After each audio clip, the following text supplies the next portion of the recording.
जय श्रीराम।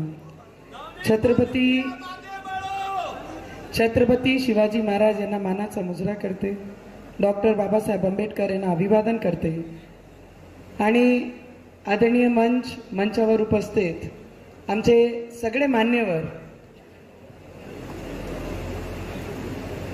मान्यवर आमचे या राज्याचे उपमुख्यमंत्री, आमचे आदरणीय जे बोलतात ते करतात असे नेते, आमचे अजितदादा पवार, चित्रताई वाघ, ताई चांगले घाबरतात तुम्हाला, आमची चित्रताई, आमचे माजी पालकमंत्री, माजी कृषी मंत्री, आत्ताचे राज्यसभा मेंबर आमचे अनिलदादा बोंडे,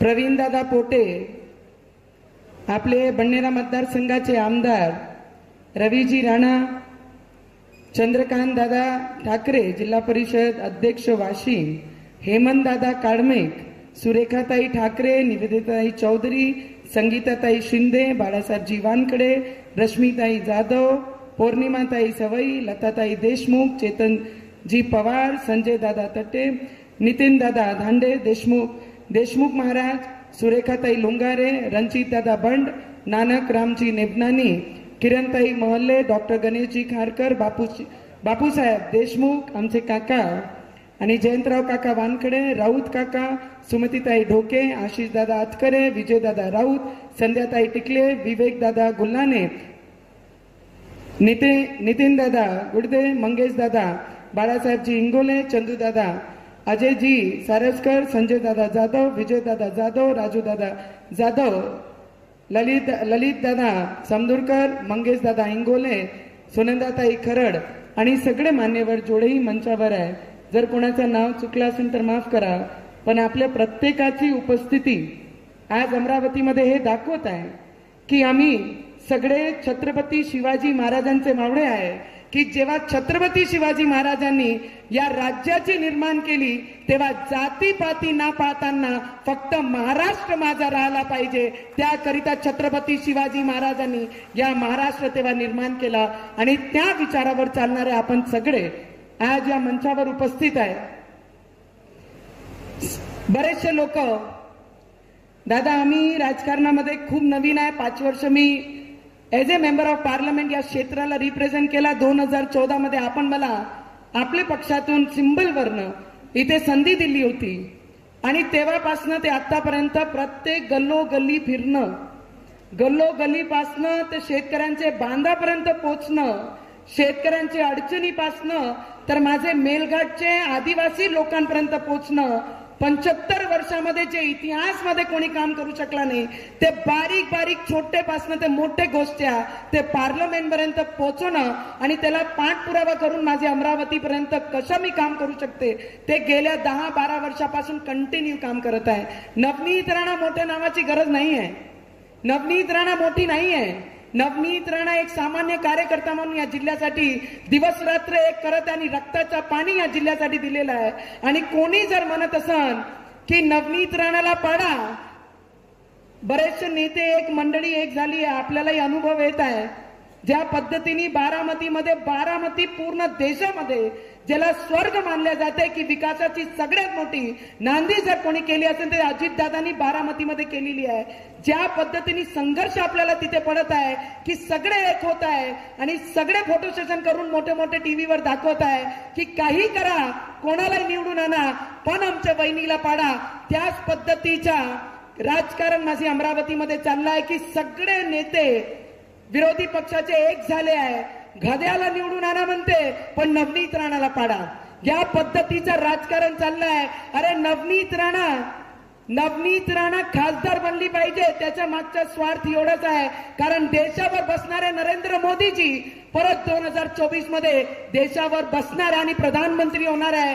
विकास करिता या जिल्ह्याकरिता जर आपल्याला काम करून आणायचं आहे, घडून आणायचं आहे आणि चेन जर आपण पक्की ठेवली तिथे आमचे नरेंद्र मोदीजी आणि अमरावतीमध्ये जर त्यांचे सिंबलवर निवडून आलेली खासदार जर असली तर येणाऱ्या भविष्याचे आमचे मुलं पुण्यात जातात, औरंगाबादला जातात, मुंबईला जातात, हैदराबादला जातात काम करण्यासाठी. येणाऱ्या भविष्यामध्ये आमचा विजन आहे. मी नवीन जरी असली राजकारणामध्ये गावागावात राजकारणी जसा पेरतात ते पेरणं जर मला नाही आला, पण मला विकास कसा करायचा, पोटतिडकीनी पार्लमेंटमध्ये माझ्या क्षेत्राच्या विकासाबद्दल मी कसे माझे प्रश्न मांडले पाहिजे. मला माहिती आहे दादांनी म्हटलंय की प्रश्न मांडण्यासाठी फक्त प्रश्न मांडण्याने विकास होत नाही, पण त्याच्यासाठी जे पोटतिडकीनी त्या पार्लमेंटमध्ये स्वतःला लहान समजून प्रत्येक मोठ्या नेत्यांपर्यंत जाणं, त्यांच्या ऑफिसपर्यंत जाणं. माझे टेक्सटाईल पार्कसाठी 1 वर्ष संघर्ष केला मी. जेव्हा मोठ्याने तिथे बोलले, एक निर्दलीय खासदार म्हणून जेव्हा तिथे मी उभे राहून पार्लमेंटमध्ये बोलत असताना तर सगळे माझ्या चेहऱ्याला पाहत होते की हे एकटी आहे, पण आपल्या क्षेत्राच्या प्रत्येक प्रश्न त्या पार्लमेंटपर्यंत पोहोचवते आणि प्रत्येक मंत्र्यांचे ऑफिसपर्यंत जाते. ती पोटतिडकी या जिल्ह्यासाठी मी गेल्या 5 वर्षापासून दिलेली आहे. माझ्या विरोधकांना एवढाच सवाल आहे, महिला म्हणून मी माझं कधी मैदानात उतरली तर महिला काय आणि पुरुष काय. छत्रपती शिवाजी महाराज जेव्हा मैदानात होते तेव्हा त्यांनी पाहिलं नाही मागे किती सपोर्ट करणारे आहे आणि समोर किती विरोधक उभे आहे. मैदानात उतरलो तर छत्रपती शिवाजी महाराजांसारखी मयान हातात घेऊन उतरतो. गरज पडली तर मयानातून तलवार काढणं सुद्धा आमची आई जिजाऊनी जर छत्रपती शिवाजी महाराजांना शिकवली आहे तर त्याच आई जिजाऊचे लेकू आम्ही आहे. आणि त्याच विचाराने या क्षेत्रामध्ये मी काम करत आहे. ज्या ट्रायबल एरियामध्ये साधा आमदार त्या क्षेत्रामध्ये पोहोचू शकत नाही, प्रत्येक कोणेपर्यंत पोहोचून 75 वर्षामध्ये जे समस्या 6 रोड पासनं 24 गावामध्ये जे लाईटची समस्या पासनं कनेक्टिव्हिटीच्या ट्रायबल क्षेत्रामध्ये जे समस्या केंद्रातून खेचून आणू शकली ते प्रत्येक गोष्टी मी माझ्या जिल्ह्यात केले आहे. 33 महिन्याची सरकारमध्ये आमचे अमरावतीचे एअरपोर्ट उद्धव ठाकरेजींनी स्क्रॅप मध्ये टाका म्हणून आदेश त्या अधिकाऱ्यांना दिले आणि त्या अधिकाऱ्यांनी जेव्हा आम्हाला फोन केले की ताई आता जर तुम्ही मॅडम हिचा पाठपुरावा केला नाही तर आपल्या अमरावतीचा एअरपोर्ट कधी होणार नाही.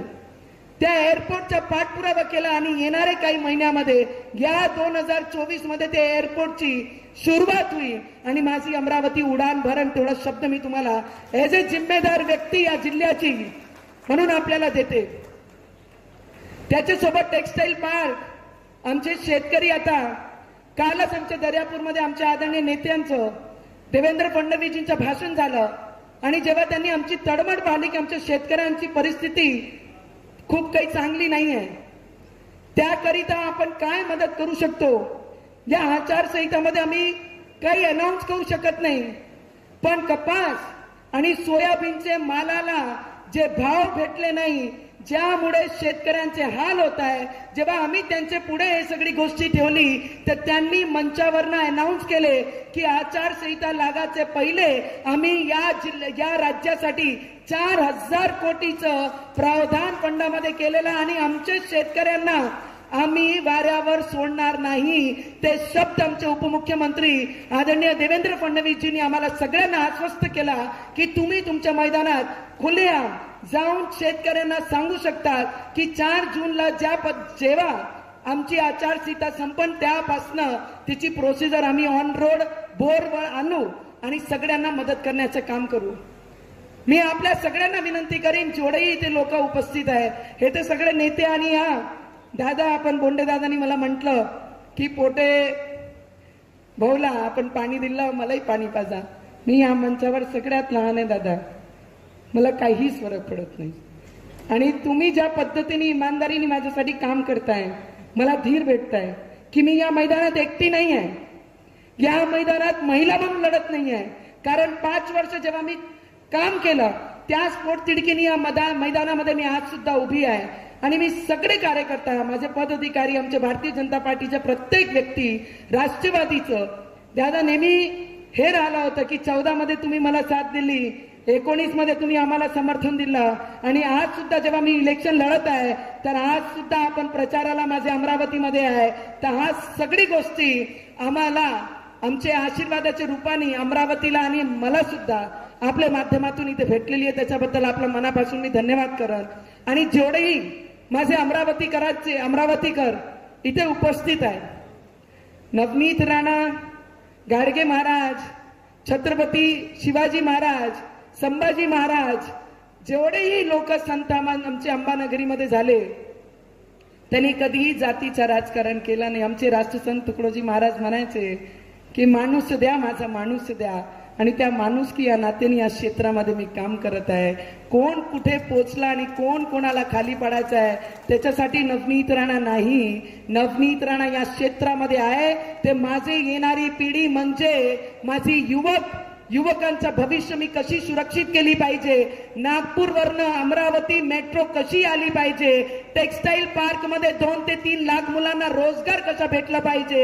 येणाऱ्या भविष्यामध्ये पायलट ट्रेनिंग अकॅडमी साऊथ एशियाची जे सगळ्यात मोठी पायलट ट्रेनिंग अकॅडमी आपण अमरावतीमध्ये आली तर लवकरात लवकर चालू कशी केली पाहिजे. स्काय वॉक माझे टुरिझमच्या हिशोबाने ट्रायबल एरियामध्ये ते स्काय वॉक कसा सुरू झाला पाहिजे. दादानी मागे फायनान्स मिनिस्टरचे नात्याने आमची जेव्हा मीटिंग घेतली तेव्हा यांनी म्हटलं की ट्रायबल एरिया असल्यानंतर तिथे टुरिझमच्या हिशोबाने आपल्याला काय करता येईल त्याकरिता तुम्ही मला सांगा. आणि त्याच्यासाठी तेव्हा मी त्यांना विनंती केली की केबल कार हा खूप आवश्यक आहे. ट्रायबल एरियामध्ये झू जर आपण नागपूर सारखं केलं ते येणाऱ्या भविष्यामध्ये टुरिझमचं सगळ्यात मोठं स्थळ ही माझी अमरावती होईल. आणि त्या माध्यमातून माझी अमरावतीमध्ये सगळ्यात मोठा रेव्हेन्यूचा सगळ्यात मोठं साधन आपण उपलब्ध करून देऊ शकतो. येणारी पिढी जी आमचे मुलं आहे त्यांच्या हाताला बरेचसे रोजगार भेटतात. ते विजन घेऊन या क्षेत्रामध्ये मी काम करत आहे. कोणी कितीही टीका टिप्पण्या केल्या चित्राताईंनी म्हटलं की मी काय बोलवलं होतं. ताई मला कधीही कोणाला अपमान करण्यात इंटरेस्ट नसते कारण की मी आई जिजाऊ मातेचे विचारावर चालणारी आहे.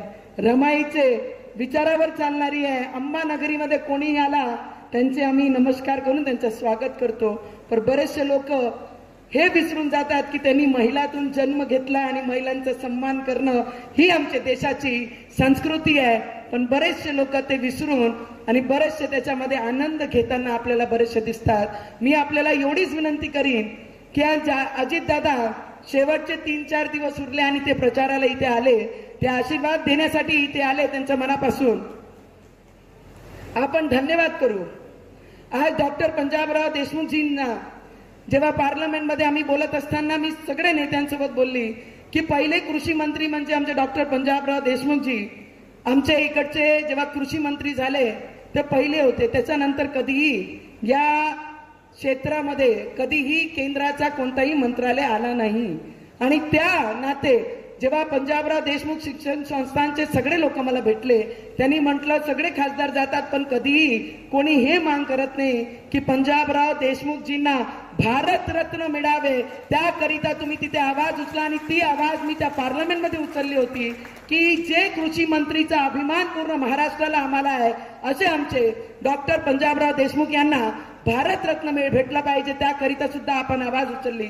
मी आपल्या सगळ्यांना विनंती करेन की या मैदानात मी खूप पोटतिडकीने काम केलं आहे. माझं लक्ष फक्त विकास आहे. कोणाला पाडायचा आहे ते उद्देशाने या क्षेत्रामध्ये नाही आहे. पण माझ्या जिल्ह्याचा विकास आपल्याला करून घ्यायचा आहे त्या उद्देशाने या क्षेत्रामध्ये मी आहे. मी आपल्याला एवढीच विनंती करीन किती लोकांना असं वाटतंय की या मतदारसंघाला 2024 मध्ये मी परत एकदा रिप्रेझेंट केला पाहिजे आणि अमरावतीची आवाज त्या पार्लमेंटमध्ये मी बनली पाहिजे. त्यांनी हात वरती करून मला आशीर्वाद द्या.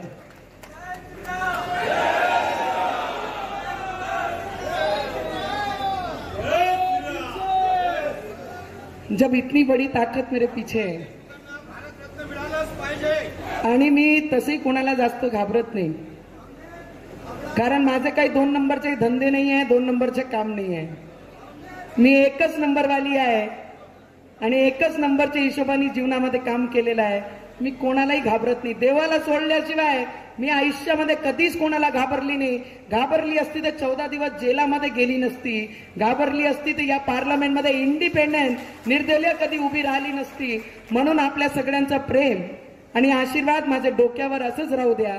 मी एवढीच विनंती करीन. आणि ज्या संस्थांनी आज कार्यक्रम घेतला त्यांच्या मी मनापासून अध्यक्षांच्या उपाध्यक्षांचं कार्यकर्त्यांचं मनापासून मी खूप खूप धन्यवाद करेन की आपण या अमरावतीच्या विकासाकरिता आम्हाला इथे बोलवलं, आम्हाला सन्मान केला. त्याच्याबद्दल आपल्या मनापासून सगळ्यांचे मी धन्यवाद करते. आणि जेही 40 लोकांचे आज सत्कार या सांस्कृतिक भवन मध्ये होणार आहे त्यांना मनापासून खूप खूप अभिनंदन आणि शुभेच्छा देते आणि आपला प्रेम माझे पाठीशी असंच राहू द्या। अमरावती में क्या खिलने वाला है? एकदा हात वरती करून दाखवा बरं, क्या खिलने वाला है? अमरावती देशाचे प्रधानमंत्री कितवे नंबर? एकच नंबर अमरावतीकर। अमरावतीचे विकासाचा नंबर सुद्धा एक आहे आणि 26 तारखेला नो लग्न पहिले मतदान या देशाकरिता आणि या देशासाठी काम करणारे निष्ठावान आमचे एकमेव देशाचे प्रधानमंत्री नरेंद्र मोदीजी करता आपल्या सगळ्यांना एकजूट होऊन या कमळा चिन्हावर 1 नंबरची बटनला मतदान करून या देशाच्या प्रगतीमध्ये आपले अमरावतीचा वाटा हा राहिला पाहिजे त्याकरिता आपण सगळ्यांनी एकत्रित या एवढीच विनंती करते आणि माझ्या शब्दाला इथेच विराम करते। खूप खूप धन्यवाद। छत्रपती शिवाजी महाराज की धन्यवाद।